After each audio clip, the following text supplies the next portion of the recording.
Paz do Senhor, meu irmão, paz do Senhor, meu amigo. Estamos aqui para trazer mais uma mensagem do coração de Deus para o seu coração. Como sempre, dando um passeio na Bíblia, chegamos agora ao livro do profeta Abacuque. Vamos estar aprendendo um pouco sobre esse grande homem de Deus, né? O profeta Abacuque, conhecido como um dos profetas menores. Vivemos num mundo cercado de tantas indagações, tantas perguntas, tantos questionamentos. Você talvez que tem um filho pequeno, ou um neto na sua volta, um amigo, estão sempre às vezes nos questionando, fazendo algumas perguntas. Inclusive eu tenho um neto que mora comigo, o Vitinho, né? E o Vitinho, ele é bom de pergunta, ele faz muitas perguntas. Mas ele me fez duas perguntas que uma delas eu tive que me calar. Uma certa feita ele saiu com o pai dele aí para uma cidade aqui próxima, passar um final de semana. E lá ele viu um riacho, tentou dar um mergulho no riacho, né? E teve dificuldade, o pai dele teve que socorrer ele. E quando ele chegou comigo, ele me disse: vô, quase que eu morro afogado. E aí ele falou para mim: vô, como era que meu pai ia dar notícia para minha mãe se eu tivesse morrido? Digo: não, meu filho, isso não acontece nunca, porque eu oro por ti diariamente. E Deus, onde quer que tu esteja, Ele vai guardar você. Ele vai cuidar de ti. Mas uma outra pergunta que ele fez para mim foi: vô, existe criança no céu? Pergunta que eu já até respondi uma das mensagens desse canal aí, se existe criança no céu ou não. Mas as crianças estão sempre nos indagando, nos perguntando, e é muito importante isso, que com isso a gente aprende com eles e eles aprendem também com a gente. Nós estamos diante de um livro que nos traz uma pergunta, né? A palavra-chave deste livro, nós temos um versículo-chave, mas a palavra-chave desse livro é uma pergunta. No capítulo 1 do livro do profeta Abacuque, no primeiro versículo, aqui é a apresentação do escritor do livro, o peso que viu o profeta Abacuque, né? E o nome Abacuque quer dizer abraço. O versículo 2 ele inicia descrevendo, fazendo uma pergunta: até quando, Senhor, clamarei eu e tu não me escutarás? Gritarei violência e não me salvarás. Ele faz uma pergunta a Deus: até quando, Senhor? Essa é uma pergunta-chave, não é esse o versículo-chave. Depois vamos ler o versículo-chave deste livro. Mas eu quero me deter nesta pergunta: até quando, Senhor? Talvez eu estou gravando esta mensagem, você, meu irmão, que vai assistir essa mensagem, talvez está passando por um problema de desemprego, as portas estão fechadas, as dívidas crescendo a cada dia, e você talvez se pergunta: Senhor, até quando eu vou estar desempregado? Até quando, Senhor, essa porta vai estar fechada? De repente eu estou pregando para uma irmã que se converteu a Cristo, mas o seu marido não quer saber de Jesus. De repente é uma pessoa alcoólatra, uma pessoa fumante, e você talvez na hora de se deitar, no início da noite, você observa que o seu marido está com aquele cheiro do cigarro, o cheiro do álcool, e você talvez, uma mulher fiel a Deus, uma mulher leal a Deus, você se pergunta: Senhor, até quando? Até quando eu vou viver essa vida? Até quando o Senhor não vai se manifestar meu marido e salvá-lo, resgatá-lo dessa vã maneira de viver? De repente você que está acompanhando esse canal tem uma filha mergulhada nas drogas, ou quem sabe um filho, e você já fez tudo para que esse seu filho se liberte, mas não chegou ainda esta libertação. Aí você talvez se questiona com Deus: até quando, Senhor, eu vou sofrer com esse meu filho? Até quando, Senhor, eu vou sofrer com esta minha filha? Só uma palavra de consolo no livro do Salmo, o salmista diz, é muito interessante, o salmista fala que o choro pode durar uma noite, mas a alegria vem pela manhã. Significa que você não pode perder a esperança. Continue orando, confia no Senhor, que Deus vai mudar o teu cativeiro, Deus vai mudar a tua sorte. Que Deus possa, através dessa mensagem, se particular com você. A Bíblia Sagrada é um livro que tem muitas perguntas, são dezenas, centenas, milhares de perguntas. E uma certa feita alguém falou para mim que a Bíblia tem resposta para todas as perguntas. E eu falei para a pessoa: com certeza que não. Porque existem muitas perguntas, questionamentos de pessoas tolas, pessoas loucas, pessoas insensatas. E Deus não tem interesse algum em responder esse tipo de questionamento através da sua palavra. Mas nós encontramos lá no livro de Isaías 53, o versículo 1, o profeta Isaías começa com uma pergunta: quem deu crédito à nossa pregação? E a quem foi se manifestado o braço do Senhor? No livro do Evangelho, segundo escreveu o nosso irmão Mateus, no capítulo 2, quando os magos vieram do Oriente, chegaram ali e perguntaram: onde está aquele que é nascido rei dos judeus? Porque vimos a sua estrela no Oriente e vinhamos adorá-lo. Ainda no Evangelho de Mateus, capítulo 11, versículo 7, né, Jesus está ali e João Batista enviou seus mensageiros até a pessoa de Jesus. E aí Jesus pergunta aos mensageiros de João: o que saíste a ver? Uma cana agitada pelo vento? Sim, o que saíste a ver? O homem bem vestido? Mas o que se veste bem estão nos palácios reais. Mas então o que saíste a ver? Um profeta? Sim, eu vos digo, muito mais que um profeta. Aquele jovem rico chegou com Jesus e disse: bom mestre, o que farei eu para herdar a vida eterna? Então são perguntas e mais perguntas. Ainda no Evangelho de João, no capítulo de número 14, do versículo 1 em diante, Jesus começa: não se turbe o vosso coração, crede em Deus e crede também em mim. Na casa de meu pai há muitas moradas, se não fosse assim, eu vos teria dito. Eu vou preparar lugar, e quando eu for, vos preparar lugar, voltarei e vos receberei para mim mesmo, para que onde eu estiver, estejai-vos também. A Bíblia fala de um moço ali, chamado Tomé, e ele perguntou: Senhor, nós não sabemos para onde vais.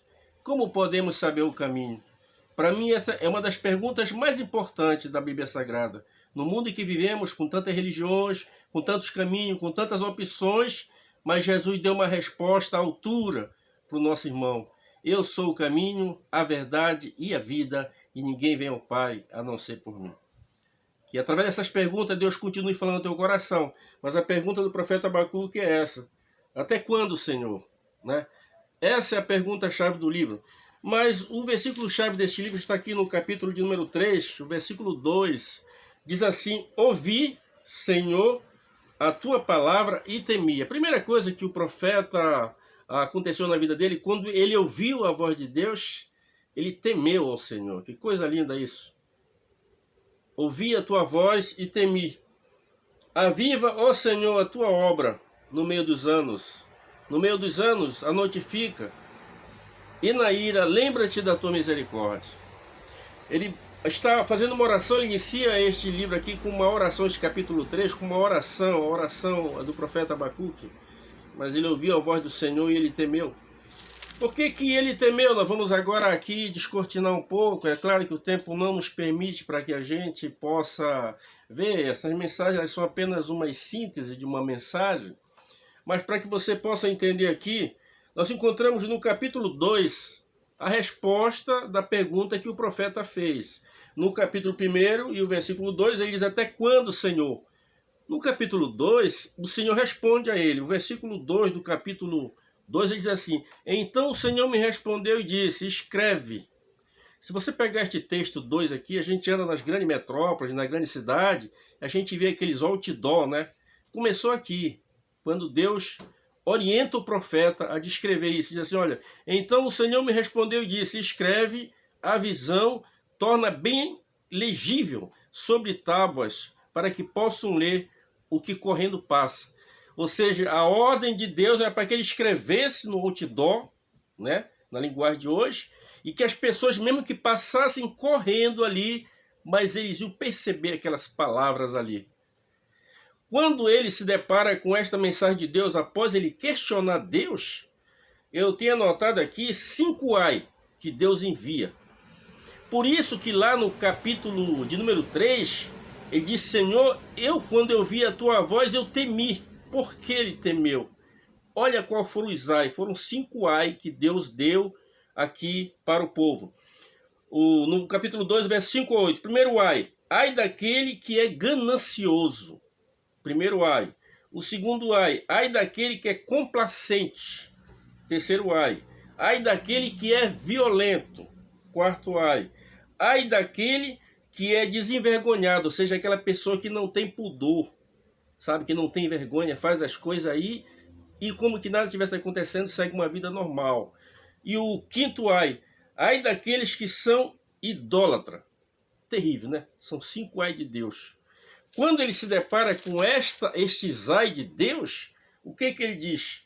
Ouvi, Senhor, a tua palavra e temi, porque o juízo de Deus era iminente. O profeta Abacuque viveu por volta do ano 612 a 570, por aí. Então o que acontecia? O exército, a Babilônia, estava em ascensão. Por volta do ano 650, começou o Império Babilônico a crescer. Eles venceram os assírios, venceram os egípcios e agora estão vindo investir contra Judá. E nós encontramos aqui a investida contra Judá.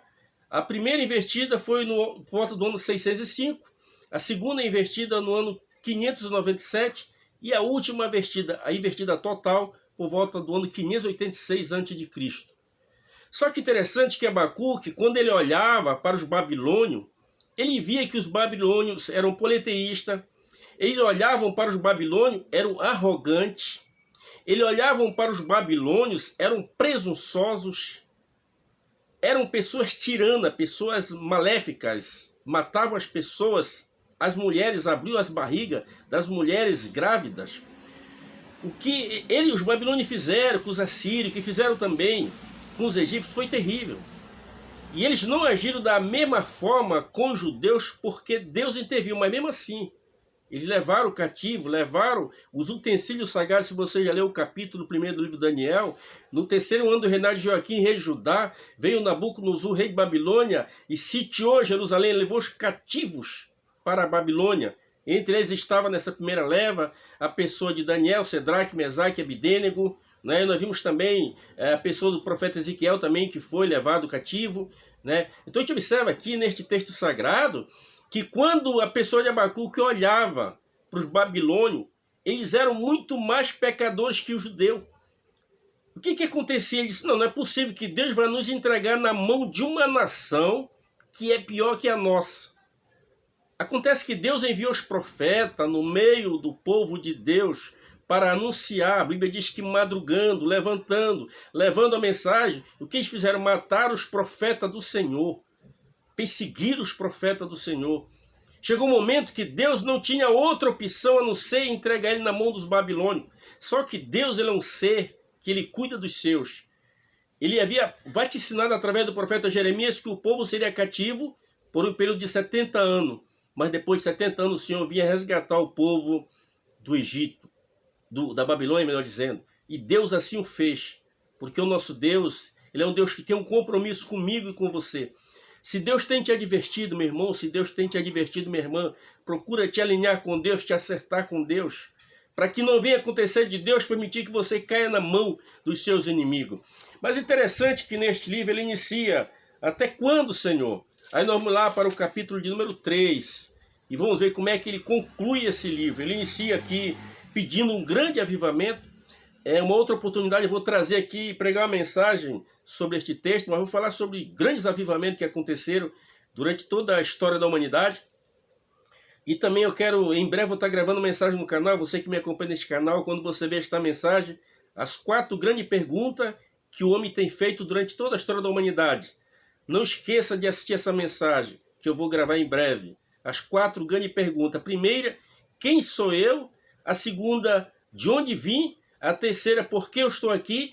E a 4ª pergunta, para onde eu vou? Eu quero gravar uma mensagem aqui neste canal em breve e quero que você assista essa mensagem. E vou responder todas elas à luz da Bíblia. Agora, para encerrar aqui no capítulo 3, ele inicia pedindo numa oração, ele faz ao Senhor e pede um grande avivamento sobre o povo de Deus. Mas aqui no versículo de número 17, para quem inicia no capítulo 1 e o versículo 2, até quando, Senhor? Questionando Deus, querendo saber por que os inimigos estavam na volta do povo da promessa. E agora no versículo 17 do capítulo 3, Deus reverte a situação. Deus leva ele a entender, porque a Bíblia diz lá, se você ler o capítulo de número 2, você vai observar que o justo viverá da fé. Era essa a ideia que Deus queria passar para Abacuque, que se ele vivesse da fé, ele ia vencer.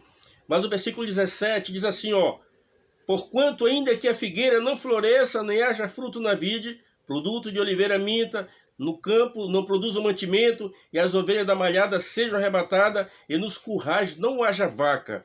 O versículo 18, todavia eu me alegrarei no Senhor, e exultarei o Deus da minha salvação. Ele inicia este livro dizendo, até quando, Senhor? Mas ele encerra este livro com um lindo cântico. Todavia, eu me alegrarei no Senhor e exultarei o Deus da minha salvação. Não importa a tempestade que você está enfrentando. Não importa as dificuldades. Continue confiando no Senhor, porque a Bíblia diz que o justo viverá da fé. Que Deus nos abençoe e até o próximo canal.